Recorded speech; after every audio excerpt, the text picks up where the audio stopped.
Tuhan, sememangnya tidak ada yang mustahil bagi Engkau.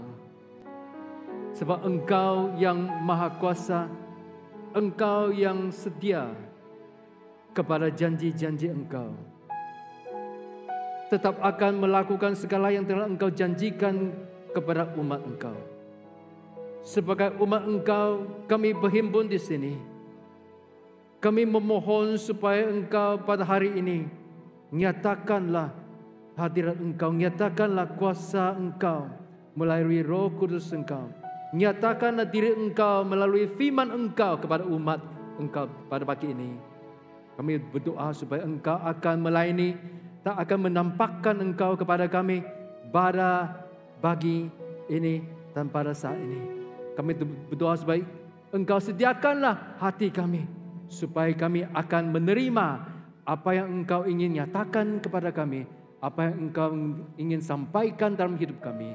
Kalau kami berdoa, kami bersyukur dalam nama Yesus Kristus, Juru Selamat kami. Yang percaya katakan, amin. Sila duduk. Terima kasih tim pujian-pujian.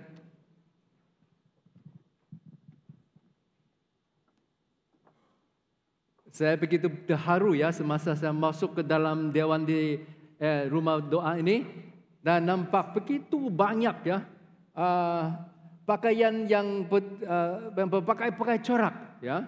Saya dibagi tahu sebelum saya sampai ke Tawau bahwa tema pada pagi ini adalah tema batik ya. Jadi saya bawalah batik. Puji Tuhan. Saya begitu berbesar hati kerana memberi kesempatan untuk membawa firman Tuhan kepada anda pada pagi ini. Saya juga amat gembira kerana juga menjadi puncak sukacita kepada Bishop John. Ya. Jadi hari ini adalah hari Pentakosta dan Pentakosta seperti yang telah kita sedia maklum, yaitu kita mengingati bagaimana Tuhan curahkan Roh Kudus-Nya ke atas umatnya, kepada mereka yang percaya, kepada murid-murid Tuhan Yesus. Jadi pada hari ini kita mau melihat berapa pentingnya kalau kita harus hidup dalam Roh Kudus. Dan dalam pembacaan yang telah kita mendengar sebentar tadi di dalam buku Efesus pasal yang kedua ayat ke-11 hingga yang ke-22, di sini Paulus mengatakan, karena itu ingatlah bahwa dahulu kamu sebagai orang-orang bukan Yahudi menurut daging, ya. Menurut daging, ya Paulus mengingatkan kita bahwa kita ini adalah orang-orang bukan Yahudi. Adakah siapa sini orang Yahudi? Boleh saya nampak, saya tengok, adakah orang Yahudi di sini? Tak ada? Tidak ada. Kita tidak ada orang Yahudi di sini. Tetapi apa yang dikatakan oleh Paulus, Rasul Paulus dalam petikan ini, yaitu orang-orang Yahudi. Kalau menurut sejarah, menurut Alkitab, menurut perjanjian lama, mereka itu adalah bangsa Israel, mereka adalah umat Allah yang terpilih. Dan Paulus mengatakan kalau kita ini bukan orang Yahudi, dalam daging, di dewan ini pada hari ini ada berbagai-bagai suku kaum, bukan? Ada yang berasal daripada suku dusun Labuk, orang Sungai, Toraja, Cina, India dan sebagainya. Kalau kita dilahirkan sebagai seorang katakanlah Cina kah, dusun Labuk kah, Sungai kah, itu adalah sesuatu hakikat, adalah sesuatu kenyataan yang tidak boleh diubah, bukan? Kalau saya ini nampak Cina, ya, kalau saya nak ubah menjadi orang Yahudi, boleh kah? Tak boleh kan? Walaupun saya boleh pakai nama, ada setengah-setengah ya, orang Kristen mereka mengambil nama orang Yahudi. Ya. Jadi itu pun tidak dapat mengubah seseorang pribadi itu menjadi orang Yahudi. Jadi Paulus mengatakan kalau kamu bukan Yahudi, kalau orang-orang bukan Yahudi, mereka adalah di luar ya, di luar ya, tidak termasuk dalam kewargaan Israel dan tidak mendapat bagian dalam ketentuan-ketentuan yang dijanjikan oleh Tuhan. Ya, tetapi dia kata dalam Kristus melalui Kristus, yaitu di ayat yang ke-18, karena oleh Dia kita berdua behak dalam satu roh, beroleh jalan masuk ke dalam Bapa. Ya, kedua-dua ini orang bukan Yahudi, orang yang Yahudi, walaupun orang Yahudi ini ya, mereka begitu bangga ya sebab mereka ini orang Yahudi.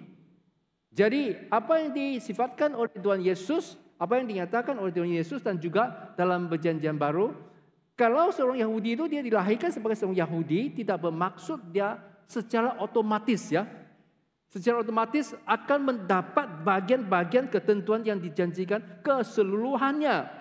Sebab kalau mereka ya tidak mematuhi firman Tuhan, tidak mematuhi hukum-hukum yang diberikan oleh Tuhan kepada mereka, ya mereka tidak dapat juga menerima apa yang tidak dijanjikan untuk mereka. Jadi Paulus mengatakan dalam Kristus melalui pengampunan dosa yang dimungkinkan oleh kayu salib Tuhan Yesus. Orang bukan Yahudi, orang Yahudi disatukan menjadi satu manusia, satu umat. Umat ini adalah gereja. Disatukan dalam tujuan, dalam rencana Allah untuk dunia ini. Jadi pada hari ini kita tidak perlu ya melalui perubahan secara fisika dalam daging untuk menjadi seorang Yahudi supaya kita mendapat bagian dalam ketentuan-ketentuan yang dijanjikan oleh Tuhan. Tidak perlu. Ya, dalam Kristus, dalam roh. Jadi adalah begitu penting kalau kita hidup dalam kedagingan kita, kita tetap ya tidak dapat menjadi sebahagian daripada kewakaan umat Allah.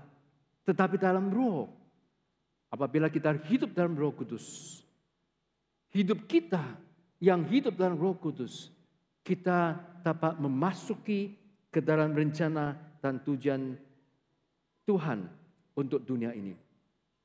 Pada hari ini, hari Pentakosta, saya ingin berkongsi mengenai 4 keperluan, kepentingan ya, hidup dalam roh. Nomor 1, kepentingan hidup dalam roh. Secara daging kita bukan orang Yahudi. Atau walaupun orang Yahudi yang disunat secara lahiriah, ya, sekiranya mereka tidak menerima Tuhan Yesus, mereka tidak dapat memasuki ke dalam bahagian ya umat Allah yang telah direncanakan oleh Tuhan. Dalam roh kita boleh jalan masuk kepada Bapa serta mendapat bagian dalam ketentuan-ketentuan yang dijalankan. Ya, itu diperolehi melalui Roh Kudus. Dimungkinkan oleh kayu salib Tuhan Yesus. Dalam roh hidup kita berada dalam kerajaan Allah dan kita menjadi sewaga dengan keluarga Allah dan berkongsi rencana Tuhan bersama-sama dengan umat Allah. Jadi begitu pentingnya kalau kita hidup dalam Roh Kudus. Apabila kita hidup dalam Roh Kudus, kita memperolehi sesuatu identiti yang baru. Walaupun kita ini mungkin ya dilahirkan sebagai suku kaum bangsa yang tertentu, tetapi dalam roh, dalam Kristus kita adalah saudara-saudari, bukan? Hari ini saya memanggil seorang yang berasal dari suku kaum lain, saudara saya, ya, saudari saya, ya. Dalam hidup saya, ibu bapak saya walaupun ya mereka adalah Cina, orang memang kaum Cina, tetapi dalam membesar di sebagian besar dalam hidup mereka, ya, terutamanya semasa mereka masih muda, mereka tinggal di kawasan Kinabatangan. Jadi saudara-saudari saya yang berasal daripada gereja-gereja di Kinabatangan menganggap saya sebagai sebagian keluarga mereka. Saya ini sekarang dianggap sebagai budak Kuamut nih. Walaupun saya tidak pernah membesar di Kuamut. Sebab bapak saya ya menghabiskan banyak masa semasa dia membesar di kawasan Kuamut. Sebenarnya ibu dan bapak saya mereka bertemu di Sungai Kinabatangan. Itu cerita lain lah. Cerita lain hari ya. Bagaimana mereka bertemu? Ya. Jadi walaupun dalam secara kedagingan saya ini orang Cina, tetapi dalam Kristus, dalam roh, saya boleh memanggil seorang yang bersuku kaum Sungai, saudara saya, saudari saya. Itu bukan sesuatu gelaran saja. Itu adalah sesuatu kenyataan, sesuatu reality yang hanya boleh kita menikmati dalam roh. Selagi kita hidup dalam Roh Kudus, kita mempunyai berhubungan itu. Kita boleh merasa kita rapat dengan satu sama lain. Ya, kehubungan ini bukan tidak boleh diwujudkan di dalam persatuan di dunia ini. Hanya dalam gereja sahaja. Kalau kita berjumpa dengan seorang yang berjaya, yang berasal daripada yang adalah seorang Yahudi, kita boleh juga ya memanggilnya sebagai saudara atau saudari kita. Ya, begitu juga mereka boleh menganggap kita sebagai saudara atau saudari mereka. Nomor 2, kepentingan pencurahan Roh Kudus. Pada hari Pentakosta, pencurahan Roh Kudus pada hari Pentakosta perlu ada untuk memulakan pekerjaan Allah dalam menciptakan atau mewujudkan satu umat bangsa yang baru, yaitu gereja. Untuk melaksanakan rencana penebusan Allah dan meneruskan misi Kristus.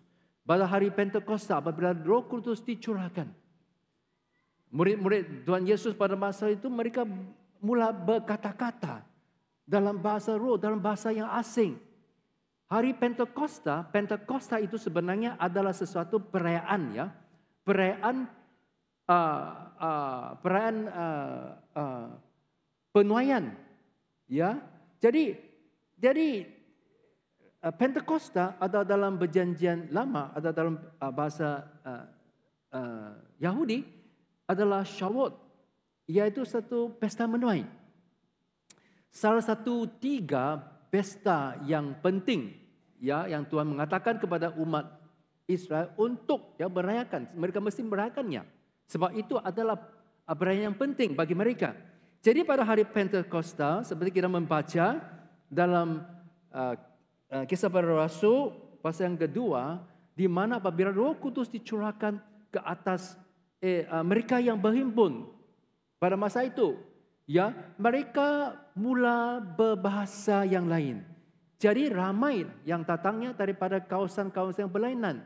Tiba-tiba mereka mendengar, mereka berkata ini satu ayat yang sama, ya. Satu ayat yang sama yang keluar daripada murid Yesus pada masa itu, satu ayat saja. Ini orang Yunani mereka mendengar dalam bahasa Yunani. Ya, orang Mesir mereka mendengar ini bahasa Mesir. Jadi katakan hari ini saya membawa firman Tuhan dalam bahasa Malaysia. Ya, contohnya lah yang Anda yang bersuku kaum yang berasal daripada suku kaum dusun Labuk, katakan Anda mendengar saya cakap dusun. Kenapa Bishop pandai berbahasa dusun, ya? Ada bahasa sungai, ada bahasa Indonesia, Toraja dan sebagainya. Jadi itu sebenarnya yang disifatkan. Jadi apakah maksudnya? Apakah lampangnya? Lampangnya yaitu dalam Roh Kudus, tidak kira bangsa, suku, kaum, Yahudi, bukan Yahudi, disatukan menjadi satu. Menjadi satu. Yaitu satu gereja. Untuk apa? Untuk melaksanakan rencana Tuhan. Untuk meneruskan misi Tuhan Yesus. Jadi ini adalah satu lambang yang begitu penting, ya, untuk kita pada hari ini sebagai umat Allah.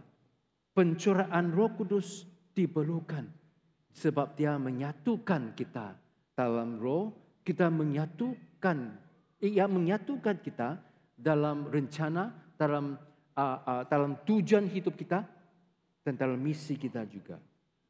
Dan di Kisah Para Rasul pasal yang kedua ayat yang ke-17 hingga ke-18.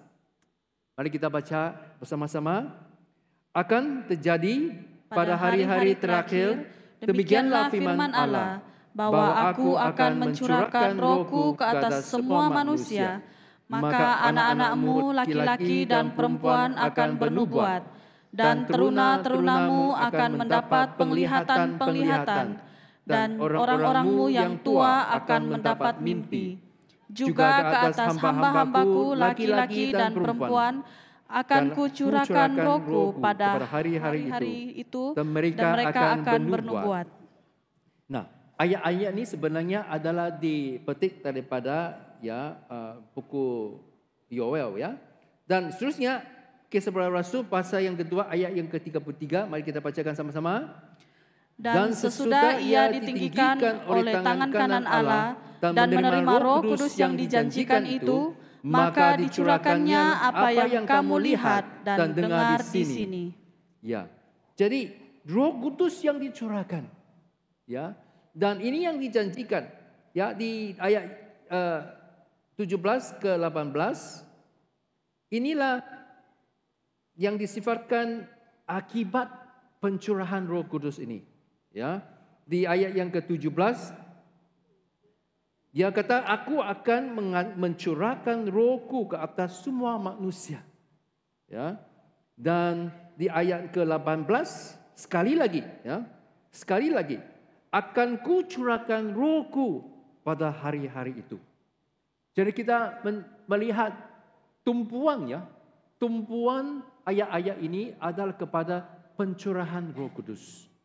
Ya, kita melihat ayat 17 di atas ada mengatakan mencurahkan Rohku, dan ayat ke-18 kucurahkan Rohku. Ini sebagai orang-orangnya sebagai roti, bahkan satu di atas, satu di bawah. Wah. Kalau makan roti sandwich kan, satu di atas, satu di bawah. Atau untuk anak-anak muda seperti biskuit Oreo, Pak, Oreo. Bukan? Satu di atas, satu di bawah. Kalau kita makan biskuit Oreo, ada anak-anak kecil dia ambil biskuit Oreo, dia buka. Dia jilat yang di dalam tu. Sebab yang di dalam tu yang sedap. Kan? Jadi kita melihat dalam ayat ini, ya, tumpuannya ya diberikan kepada pencurahan Roh Kudus. Tetapi apakah fokus yang kita harus memberi perhatian? Yaitu seperti biskuit Oreo lah yang di tengah-tengah itu. Yang di tengah-tengah itu ada tiga perkara yang telah disebutnya. Dia kata anak-anakmu laki-laki dan perempuan akan bernubuat. Lepas itu teruna-terunamu akan mendapat penglihatan, dan orang-orangmu yang tua akan mendapat mimpi. Jadi tiga perkara yang menjadi fokus, yang mensifatkan akibat daripada pencurahan Roh Kudus. Apabila Roh Kudus dicurahkan ke atas umat Allah, apa yang kita harus memberi fokus atau tumbuhan, yaitu penubuat, penglihatan, dan mimpi, mendapat mimpi. Ini bukan mimpi sembarangan saja, bukan mimpi kerana kita makan terlalu kenyang. Kalau makan terlalu kenyang, mimpilah tu kan. Kalau sebelum masuk tidur, tengok wayang. Oh, tengok wayang Fast and Furious. Tengok wayang yang menakutkan. Jadi mimpi lah, macam-macam mimpi. Itu bukan yang dimaksudkan di sini. Ya, mimpi ini adalah diberi oleh Roh Kudus akibat daripada pencurahan Roh Kudus, kan? Jadi ketiga-tiga perkara yang disebut ini, penubuat, penglihatan, dan mimpi ini, apakah kesamaannya? Ketiga-tiga yang disebut ini adalah sesuatu kesamaan. Kesamaan itu yaitu wahyu atau apa yang dinyatakan oleh Tuhan, wahyu, revelation. Jadi penubuat itu yaitu kita apabila seseorang itu menerima sesuatu daripada Tuhan dan menyampaikannya. Dan penglihatan, kita melihat apa yang Tuhan ingin berkomunikasi dengan kita. Yang mimpi, seperti saya katakan, ini bukan mimpi sembarangan. Ini mimpi adalah daripada Tuhan. Tuhan mau berkomunikasi, berhubung dengan kita. Melalui mimpi, dia membawa sesuatu komunikasi. Tetapi itu tidak datangnya secara otomatis. Yang mesti melalui Roh Kudus. Jadi kita memerlukan pencurahan Roh Kudus. Supaya kita dapat menerima wahyu daripada Tuhan. Nah, saudara-saudari saya yang dikasihi. Kadang-kadang kita mengatakan, melihat, memandangkan pencurahan Roh Kudus ini ke atas hidup kita, yaitu memberi kuasa kepada kita. Itu betul. Ya, betul juga memberi kuasa. Ya, tetapi yang seperti yang dikatakan, seperti yang disifatkan dalam firman Tuhan, tujuan mungkin ya, tujuannya utama, yaitu melalui Roh Kudus kita dapat menerima wahyu daripada Tuhan. Sekurang-kurangnya ya, kepentingan yang ketiga yaitu kepentingan wahyu atau menerima wahyu, komunikasi daripada Tuhan. Sekurang-kurangnya ada 5 aspek di mana kita perlukan Roh Kudus untuk menikmatinya. Nomor 1 yaitu mengenal Allah. Ya, kita boleh membaca firman Tuhan, ya, kita boleh mendengar ya kesaksian-kesaksian dari mereka yang benar, pesemuka atau mengalami hadirat dan realiti Allah. Tetapi untuk diri kita, untuk betul-betul mengenai Allah, kita memerlukan Roh Kudus. Nomor 2, untuk mengetahui siapa kita, siapakah identiti kita. Ya, identiti kita adalah amat penting. Ya, pada hari ini ramai ya, bukan di sinilah kan. Tapi ramai juga di bagian-bagian dunia yang lain. Mereka tidak tahu siapa mereka. Yang perempuan mereka kata saya lelaki. Laki kata saya perempuan. Ya, bagi mereka sesuatu realiti. Sebab mereka tidak mengenal siapakah mereka yang dicipta seperti yang dicipta oleh Tuhan. Jadi apakah mereka perlukan Roh Kudus untuk menyatakan kepada mereka supaya mereka nampak, bukan hanya nampak dengan mata, tetapi nampak di sini. Mereka rasa di sini. Sebagai seorang laki itu dia rasa dia ini sebenarnya seorang wanita untuk dia suatu realiti. Tetapi apabila Roh Kudus ya menjemah hidupnya, dia dapat melihat kebenaran. Itu yang saya maksudkan wahyu ya. Wahyu bukan hanya sesuatu pengetahuan sahaja, tetapi sesuatu penerimaan. Dan seterusnya untuk mengetahui tujuan dan panggilan Tuhan dalam hidup kita. Ada juga mungkin di kalangan kaum muda-mudi pada hari ini tidak berapa pasti ya apakah tujuan dan panggilan hidup dalam hidup mereka. Semua ini perlu dinyatakan, disampaikan kepada kita melalui Roh Kudus. Semasa saya masih seorang belajar di Kota Kinabalu, kami menerima seorang pendeta atau pastor dari Korea yang membawa firman Tuhan. Dalam perhimpunan itu dia membawa sesuatu perkongsian. Nah, pastor ini dia hidup dalam sesuatu era, sesuatu masa di mana peperangan Korea Utara dan Korea Selatan. Pada masa itu dia kata dia masih seorang yang amat muda, dia mencari tujuan hidup. Apakah adakah makna dalam hidup ini? Dia mencari. Jadi dia masuk tentera. Ya, dia masuk tentera, dia diutus ke medan peperangan. Yang dia melihat itu dia kata penderitaan sahaja. Kesengsaraan sahaja. Tidak ada yang bermakna. Dia kata langsung tidak ada bermakna sebab orang Korea bunuh orang Korea. Korea Selatan tembak Korea Utara. Diambil senapang, Ini musuh, tapi berbahasa sama, kulit sama, bangsa sama. Kenapa kita saling membunuh? Tidak bermakna. Kenapa begitu banyak kebencian di antara satu bangsa yang sama dibagi kepada dua? Jadi dia begitu kecewa sehingga dia marah. Dia kata, adakah Tuhan ini tidak mengasihi kita? Bukankah kami ini diberitahu ada seorang Tuhan yang mengasihi umat manusia? Mana dia?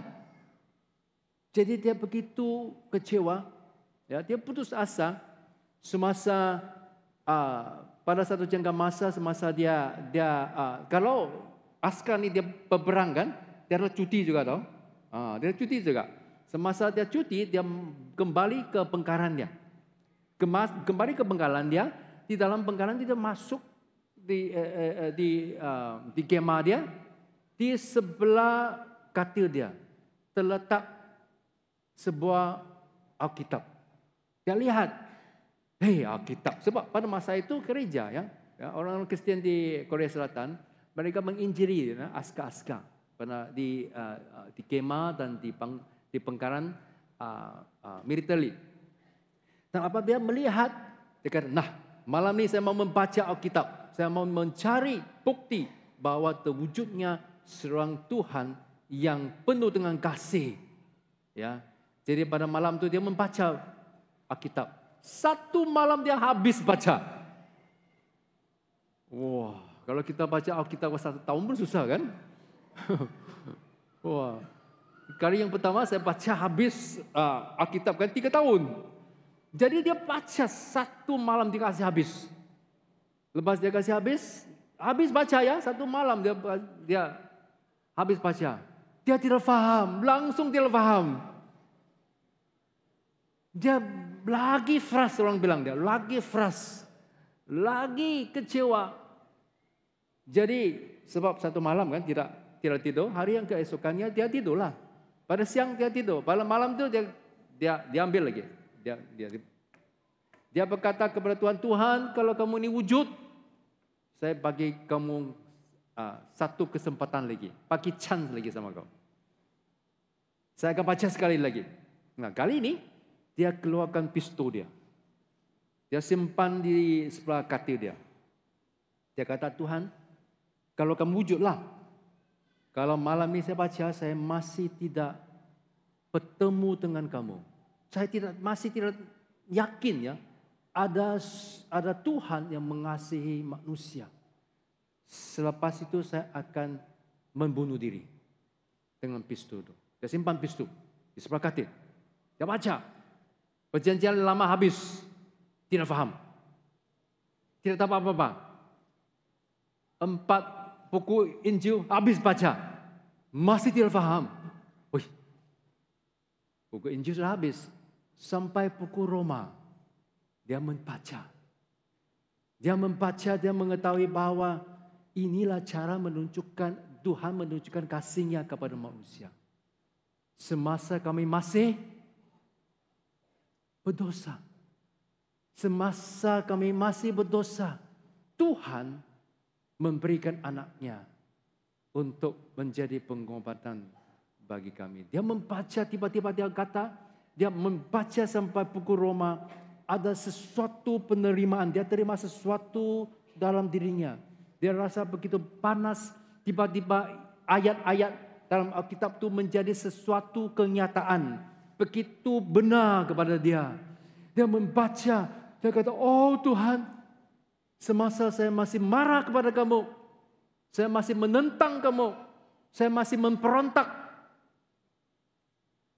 kamu telah menunjukkan kasih kamu kepada saya dengan mengutus anakmu dan mati untuk saya di atas kayu salib. Dia begitu terharu, dia begitu terjamah dalam emosi, dalam jiwa dia. Dia menangis. Pada malam itu dia tidak jadilah habis baca buku Alkitab. Sebab tidak limpas buku Roma. Baca buku Roma sampai pagi. Dia menjadi seorang Kristen selepas itu. Semasa dia berkongsi, dia mengatakan, dia mensifatkan pengalamannya pada masa itu adalah Roh Kudus. Roh Kudus yang menjadikan firman Tuhan yang begitu benar ke dalam hidupnya. Roh Kuduslah yang membawa pemahaman. Pada masa itu apabila dia menerima Roh Kudus dalam hidupnya, dia tahu hidupnya adalah bermakna. Dia tahu hidupnya adalah diselamatkan untuk menyampaikan firman Tuhan dan juga Injil keselamatan kepada orang lain.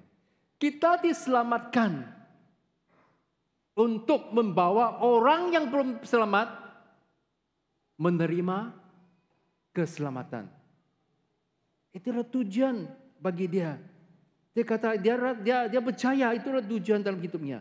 Nah, saudara-saudari yang saya kasihi, kita ini mungkin mencari-cari dan bertanya-tanya, apakah tujuan hidup saya? Mungkin juga ada yang di kalangan kita bertanya-tanya juga. Mungkin selama melayani Tuhan, kan? Apakah artinya? Haruskah saya terus melayani Tuhan? Dalam pelayanan, bahkan dalam kehidupan saya sebagai seorang Kristen, banyak cabaran, banyak rintangan. Macam mana saya dapat mengatasi semua cabaran-cabaran ini? Kalau Anda adalah berada dalam situasi sedemikian yang seperti saya sifatkan, Anda memerlukan Roh Kudus, kuasa dan kekuatan Roh Kudus dalam hidup Anda. Kita memerlukan pencurahan Roh Kudus untuk mengetahui kehendak hati dan tujuan Allah kepada dunia ini. Semasa saya tamat universiti, saya telah mendapat kerja dengan kerajaan dan telah dihantar ke India untuk 1 tahun. Pada masa itu, yaitu tahun 80-an, hujung 80-an, ya, semasa saya dihantar ke India, pada masa itu belum ada lagi handphone, kan? Belum ada handphone, tak ada internet, tidak ada. Ya, berhubungan adalah amat susah. Jadi semasa saya dihantar ke India, saya tiba di sebuah kota yaitu namanya Pune. Ya, kota pada masa itu adalah dalam di antara kota-kota India itu dikira sebagai kota yang kecil. Penduduknya 2 juta. Di kalangan 2 juta manusia ini penduduk ini ramai yang hidup dalam kemiskinan. Jadi saya sampai di sana, saya lihat ya hidup mereka itu bersengsara, menderita dan sebagainya. Dan keadaan hidup saya pun tidak sempurna, banyak cabaran dan sebagainya. Dan selepas 1 minggu saya tiba di tempat itu, saya terima surat daripada ibu bapa saya dari Sabah. Pada masa itu kalau komunikasi kan hanya melalui surat saja. Surat menyurat saja. Ya. Jadi pada masa itu kalau surat dari Malaysia sampai ke India ke tempat saya mengambil masa 1 minggu. Selepas setiba saya di India, selepas 1 minggu, saya terima surat daripada ibu bapa saya. Di dalam surat itu ada lagi sebuah surat, sebenarnya bukan surat, sepucuk telegram. Ya, untuk generasi muda ya. Telegram ini bukan yang dalam handphone ini telegram Dulu telegram itu tak. Anda mungkin tidak berapa mengerti lah kan. Untuk generasi yang seperti saya mungkin kita masih ingat ya telegram. Kalau telegram itu simple saja kan. Telegram itu adalah daripada syarikat petroleum, sebuah syarikat petroleum yaitu Sarawak Shell Sarawak yang menjemput saya untuk menghadiri sesuatu temu tugas untuk sesuatu jawatan kosong. Di dalam telegram itu simple saja. Dia kata jemput menghadiri temu tugas, masa tarik. Begitu saja. Saya nampak, ini adalah peluang untuk keluar daripada India. Sebab keadaan India itu sangat susah. Ya, saya nampak ya orang miskin, orang yang menderita, ya, dan penyakit kusta ya pada masa itu masih ada di India. Masih ada di India, kusta. Jadi saya melihat telegram itu, saya tulis suratlah kepada syarikat petroleum nih, Shell Sarawak, mengatakan saya sekarang di India, ya sekiranya Tuhan tepat mengatur sesuatu temu tuka yang baru, saya boleh kembali ke Malaysia. Saya sanggup tahu membiayai perjalanan saya sendiri balik ke Malaysia untuk menghadiri temu tuga ini sekiranya boleh. Dan syarikat ini Shell Sarawak ini bagus juga. Surat saya 1 minggu lah sampai sana. Mereka menjawab juga. Selepas 2 minggu dia menjawab dengan surat cantik-cantik. Ini surat itu saya simpan dia beberapa tahun saya masih simpan dia. Surat itu dia mengatakan mula-mulanya kalau kita ni selalu surat menyuratkan. Ayat yang pertama itu adalah amat penting. Ya, ayat yang pertama dia katakan duka cita. We regret to inform you. Wallah. Duka cita dia kata. Duka cita. Duka cita mengatakan ya tidak ada harapan lagi. Jawatan yang Anda dijemput untuk menghadiri temu tuga telah diisi. Jadi pada masa itu saya betul-betul bersungguh-sungguh. Betul-betul mengatakan Tuhan kenapalah nih. Saya duduk di tempat ini. Ya. Dan satu situasi yang bukan yang saya ingin. Bukan saya pilih. Dan seolahnya tidak ada jalan keluar. Dan di kawasan di kota itu adalah sesuatu kota di atas tanah tinggi ya. Seperti kundasan gitu ya. 2000 kaki di atas paras laut. Jadi ada musim dia juga ya. Dia tidak jauh dari sebenarnya agak jauh juga tapi ya dia lebih dekat kepada Mumbai. Jadi pada ujung tahun bulan November bulan Desember saya tidak ingat. Pada masa itu saya betul-betul kecewa. Walaupun saya percaya kepada Tuhan Yesus, saya benar melayani Tuhan sebagai seorang staff All Saints. Ya, selepas tamatnya pengajian saya di tingkatan 6, lepas STPM, tetapi saya masih ya mempersoalkan Tuhan. Tuhan, kenapalah Tuhan? Kenapalah kamu melakukan semua ini kepada saya? Jadi pada suatu malam saya berdoa, ya bersungguh-sungguh, dan tiba-tiba aku rasa, aku nampak diri saya sendiri seolah-olahnya dalam satu penglihatan, ya teruna-teruna apa? Orang muda bahkan anak-anak nampak penglihatan. Dalam penglihatan itu saya nampak diri saya, tetapi ya itu begitu benar ya. Saya nampak aku berdiri di pinggir sebuah gunung. Saya tahu dia gunung sebab saya tengok di bawah tidak nampak apa, hitam saja. Saya tengok tetapan hitam saja. Saya berdiri di sana. Dan tiba-tiba saya mendengar Tuhan berbicara kepada saya. Dia mengatakan kepada saya, Kenneth, adakah kamu mengasihi saya? Wow, susah mau jawab kan? Adakah kamu mengasihi saya? Saya tidak dapat berbohong. Saya juga tidak terasa ya mau jawab tidak. Sementara hati memang tidak.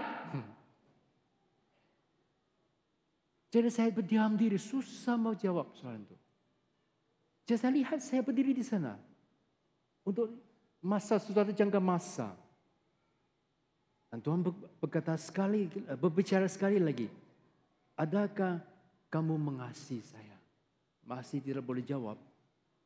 Dan Tuhan mengatakan kepada saya, lihat kepada masa-masa yang dulu. Saya lihat, saya pusing. Saya pusing ke belakang, saya lihat. Dan apabila saya pusing, saya nampak. Ya, segala yang telah saya terlepas, peluang yang saya terlepas, kesempatan yang saya terlepas. Seolah-olahnya masih nampak, ini boleh nampak telegram itu kan. Yang terlepas, kegagalan saya, kekecewaan saya dalam hidup saya. Saya pusing, saya lihat semua itu. Saya hanya dapat lihat ya, apa yang saya minta daripada Tuhan, tetapi tidak diberikan. Saya rasa sedih betul. Sebab itu yang saya nampak. Dalam mata saya itu yang saya nampak. Saya lihat ke depan lagi. Tuhan sekali lagi mengatakan kepada saya, sekiranya saya tidak memberikan semua yang kamu minta itu, adakah kamu masih boleh mengasihi saya? Can you still love me? Oh, tidak boleh jawab. Tak boleh jawab. Tetapi seterusnya, dan tengah serta mata Tuhan berbicara kepada saya mengasihi kamu. Pada masa itu saya rasa sesuatu dalam diri saya. Saya terasa kasihnya yang begitu mendalam. Saya rasa kasihnya dan saya tidak dapat menahan tangkisan saya lagi. Saya menangis karena kasih Tuhan pada saat itu adalah begitu benar. Dia menjadi sesuatu realiti kepada saya. Bukan hanya di sini saja, tetapi di sini. Roh Kudus yang menjadikan ia sesuatu kenyataan dalam diri saya. Saya mengatakan kepada Tuhan, ya Tuhan, saya mengasihi kamu. Dan Tuhan mengatakan kepada saya, dia kata melangkahlah ke depan. Saya kata melangkah kemana? Saya lihat kegelapan saja. Saya lihat di bawah, tidak ada jembatan. Tidak ada jalan. Melangkah kemana? Tuhan berbicara kepada saya. Percayalah kepada saya. Melangkah ke depan. Saya akan menangkap kamu. Jadi dalam penglihatan itu saya melangkah ke depan. Dan tiba-tiba semua itu hilang. Saya berduduk di depan tingkap saya yang terbuka. Musim sejuk bahkan. Saya tahu saya banyak menangis. Sebab ini angin dingin ini bertiup ke muka saya, dingin betul. Sebab banyak air mata sudah. Dingin betul. Jadi hari keesokannya saya kembali kepada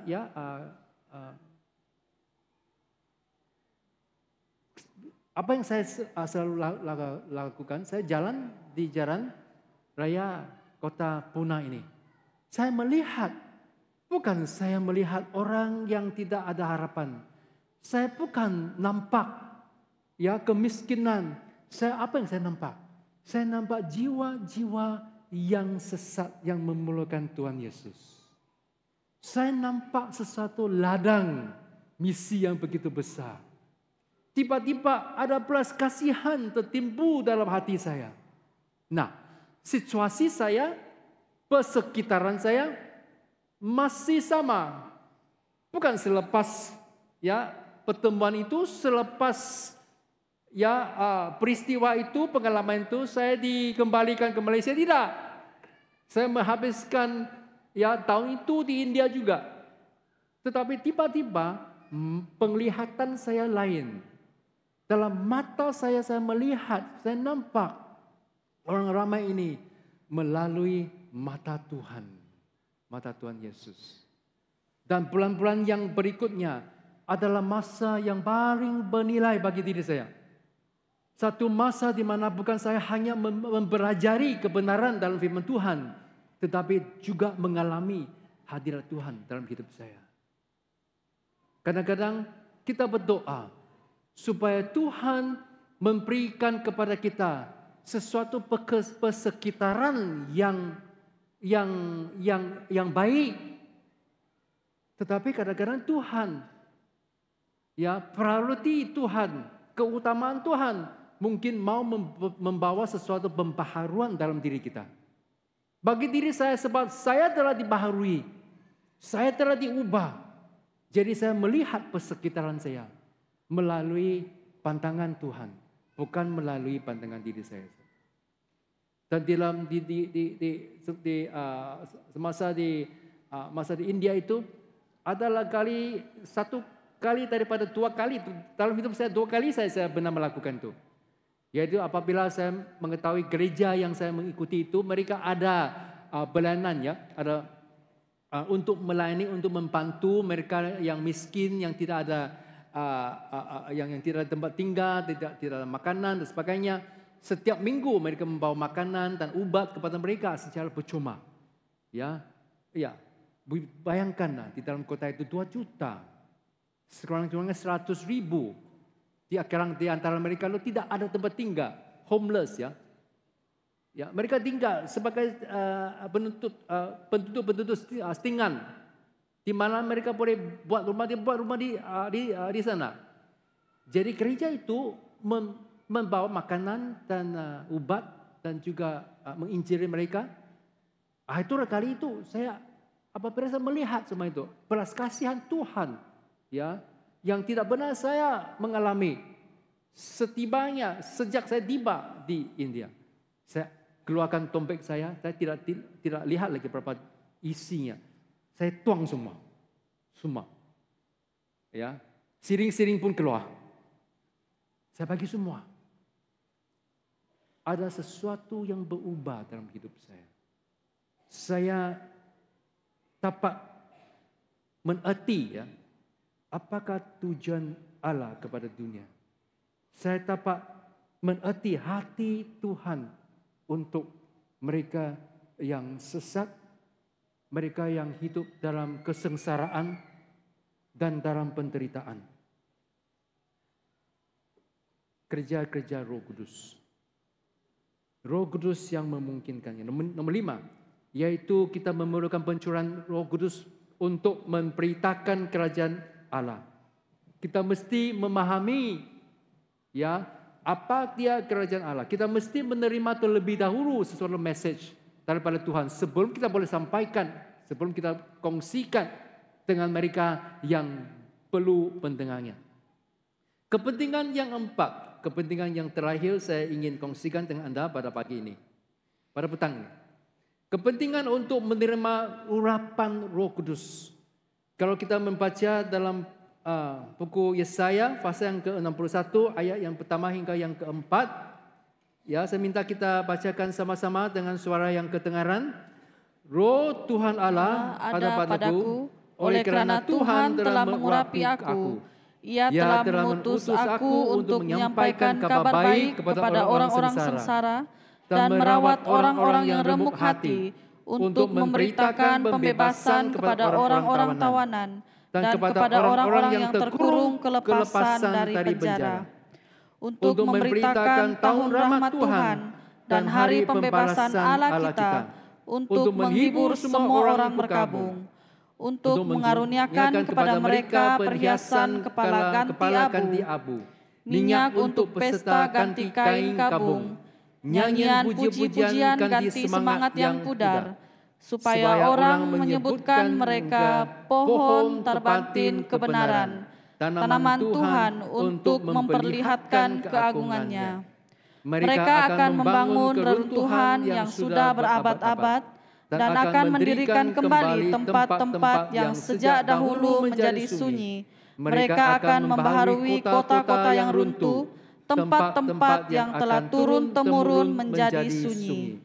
Nah, ayat yang pertama dan ayat yang kedua ini, Tuhan telah menepatinya di dalam hidup Tuhan Yesus, bukan? Tuhan Yesus sendiri yang mengatakan, akulah Mesias. Dan inilah misi dia. Inilah utusan dia. Dan utusan atau misi Tuhan Yesus, dia telah mengamanahkan kepada kita, bukan? Dia mengamanahkan kepada gerejanya, kepada umatnya, supaya kita dapat meneruskan misinya. Nah, inilah apa yang diamanahkan oleh Tuhan kepada murid-murid Tuhan Yesus di buku Kisah Para Rasul, ya. Dan kita melihat, kalau saya ingin membaca beberapa ayat dari Lukas pasal 24 ayat ke-46 hingga ke-49. tidak ada dalam slide ya. Jadi saya bacakan di sini Lukas 24 ayat yang ke-46 hingga ke-49. Begitulah yang difirmankan oleh Tuhan Yesus. Katanya kepada mereka, ada tertulis demikian, Mesias harus menderita dan bangkit dari antara orang mati pada hari yang ketiga. Dan lagi dalam namanya berita tentang pertobatan dan pengampunan dosa harus disampaikan kepada segala bangsa, mulai dari Yerusalem. Kamu adalah saksi dari semuanya ini, dan aku akan mengirim kepadamu apa yang dijanjikan Bapakku. Tetapi kamu harus tinggal di dalam kota ini sampai kamu diperlengkapi dengan kekuasaan dari tempat tinggi. Nah, untuk murid-murid Tuhan Yesus pada hari Pentakosta, kenapa mereka tinggal di Yerusalem? Karena telah dipesan sebelum itu oleh Tuhan Yesus. Nah, Tuhan Yesus mengatakan, saya memberikan kamu sesuatu utusan, sesuatu misi, yaitu memberitakan ya tentang pertobatan dan pengampunan dosa dalam namanya. Dan dia juga mengatakan, kamu adalah saksi daripada semua itu. Murid-murid Tuhan Yesus pada masa itu adalah saksi kepada kematian dan kebangkitan Tuhan Yesus, bukan? Mereka adalah saksi yang pertama. Jadi kesaksian mereka adalah amat berkuasa. Mereka telah diajar, ya, telah diperlengkapi oleh Tuhan Yesus, dan mereka telah menjadi saksi, dan mereka mengalami secara pribadi apa yang Tuhan Yesus lakukan. Mereka melihat secara pribadi dengan mata mereka kematian dan juga kebangkitan Tuhan Yesus. Nampaknya mereka sudah cukup diperlengkapi untuk menjalankan misi yang telah diamanahkan oleh Tuhan Yesus kepada mereka. Tetapi Tuhan Yesus kata, tunggu. Tunggu apa? Ini seorang-orangnya ya, bagi belajar-belajar kita sudah tamat ATI. Tuhan Yesus kata tunggu. Tunggu apa? Bukankah sudah tamat ATI? Ada tamat IPTS sudah? Saya memulakan sudah misi saya. Tetapi Tuhan Yesus mengatakan kepada murid-muridnya pada masa itu tunggu. Tunggu apa? Supaya mereka diperlengkapi dengan kekuasaan dari tempat tinggi. Fasa diperlengkapi dengan kekuasaan dari tempat tinggi ini, seolah-olah ini diberi pakaian, diberi baju, diberi jubah, dipakai jubah. Kekuasaan yaitu kuasa Roh Kudus itu, Tuhan Yesus mensifatkannya seolah-olahnya sebagai jubah. Pada hari ini kita pakai batik, ya, kita memilih batik kita masing-masing, baju kita masing-masing. Kita memilih semua itu, ya, supaya kita dapat pergi ke mana-mana boleh yang orang lain boleh nampak. Jadi Roh Kudus ini yang dicurahkan disifatkan sebagai diberi baju, diberi jubah. Maksudnya apabila Roh Kudus dicurahkan ke dalam hidup kita, orang lain boleh nampak, ya, kesaksian kita. Kita bukan hanya memberi kesaksian kita melalui mulut kita, melalui message kita, tetapi melalui hidup kita. Hidup yang diubah, bukan? Hidup yang diubah.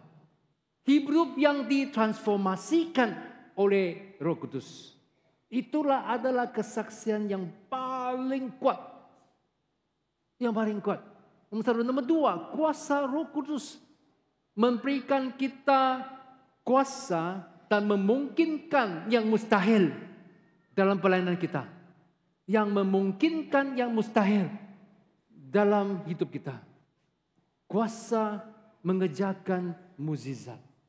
Kuasa yang akan memuliakan Tuhan Yesus. Nah, inilah sebabnya diberikan kepada kita, ya, kuasa dari yang tertinggi. Pengurapan Roh Kudus telah dicurahkan supaya kita diperkasakan, beroleh visi dan dilengkapi untuk melaksanakan pelayanan dan misi yang dipercayakan kepada gereja. Satu lagi aspek mengenai Pentakosta. Dia pesta menuai, bukan? Ya, dia pesta menuai. Hari ini kita merayakan pesta menuai. Nah, pesta menuai untuk ya orang-orang Yahudi atau di dalam perjanjian lama ini, hari Pentakosta atau Syawot adalah sesuatu ya pesta menuai yang luar biasa. Biasanya kita faham kalau pesta menuai lepas menuai baru pesta, bukan? Ya, lepas menuai baru pesta. Tetapi Pentakosta ini adalah pesta penuaian yang awal. Ya, sebenarnya selepas Pentakosta ini ada lagi penuaian yang berikutnya. Belum lagi dituai, tetapi sudah memberi kesyukuran kepada Tuhan. Seolah-olahnya yang belum terima, kita mengucapkan terima kasih terlebih dahulu. Kita mengucapkan kesyukuran kepada tuaian yang akan datang. Our future harvest. Nah, saudara-saudari yang saya hormati dan saya kasihi, Roh Kudus dicurahkan kepada murid-murid ya Yesus pada masa itu, yaitu sesuatu perjanjian yang telah diberikan kepada murid-muridnya. Nah, kamu menerima Roh Kudus pada hari ini. Roh Kudus ini akan membawa keberhasilan ke dalam hidup kamu. Ini adalah buah yang pertama, seperti yang disebut oleh Bishop John tadi. Buah yang pertama, maksudnya buah yang belum masuk, yang belum kita terima ini, kita percaya Tuhan sendiri yang akan membawanya. Jadi kita menerima Roh Kudus. Roh Kudus ini bukan hanya roh kekuatan, bukan hanya roh yang menyucikan kita, menguduskan kita, tetapi adalah satu roh keberhasilan. Maukah dalam hidup kita, dalam bulan-bulan yang akan datang ini, kita mengalami keberhasilan daripada dalam pelayanan kita? Kita maukah kita melihat keberhasilan dalam gereja St. Patrick ini dan juga gereja-gereja di Tawau ini? Mau? Mau? Oh, mau. Macam ragu-ragu ya. Mungkin bahasa Malaysia saya tidak apa terang, tidak jelas. Biasa tanya sekali lagi. Ya, adakah Anda mengharapkan keberhasilan daripada pekerjaan kamu? Pelayanan kamu. Mau? Mau. Siapa tidak mau? Saya pun mau. Kalau kita melihat hari Pentakosta ini dirayakan setiap tahun, bukan? Setiap tahun kita mengharapkan tahun yang akan datang nih, Pentakosta ini sampai Pentakosta yang akan datang di tahun 2025, kita tetap mengharapkan dan menjangkakan keberhasilan dalam hidup kita, dalam pelayanan kita, dalam gereja kita, bukan? Ini adalah sesuatu yang Tuhan ingin mencurahkan kepada hidup Anda. Sebentar lagi kalau sekiranya Anda mengharapkan sesuatu keberhasilan dalam hidup Anda, mungkin Anda melihat masa depan Anda, bulan-bulan yang akan datang ini banyak cabaran dan sebagainya, atau dalam hidup Anda sekarang juga Anda mengatakan saya ingin menerima sesuatu penyegaran yang baru supaya saya diperkuatkan, supaya hidup saya, pelayanan saya akan lebih berhasil. Hari ini adalah hari yang sesuai untuk kita meminta. Orang bilang kali inilah. Ini kalilah. Mari kita berdoa.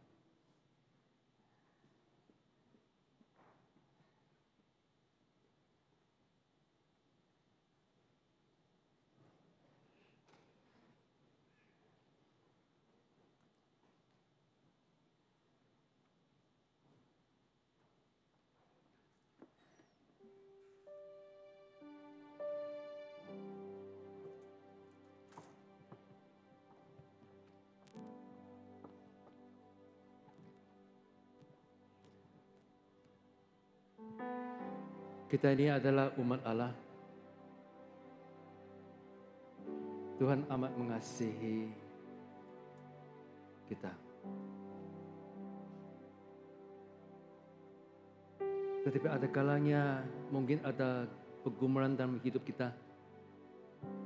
Pergumulan dalam pelayanan. Mungkin kita mempunyai pertanyaan. Apakah Tuhan masih mengasihi saya? Mungkin kita ada persoalan. Bolehkah saya melakukannya seperti mana yang telah diutus dan dipanggil oleh Tuhan? Dalam pelayanan saya, dalam hidup saya. Mungkin dalam hidup kita, kita melihat ke masa depan kita. Kita mengatakan, Tuhan, manakah harus saya menuju?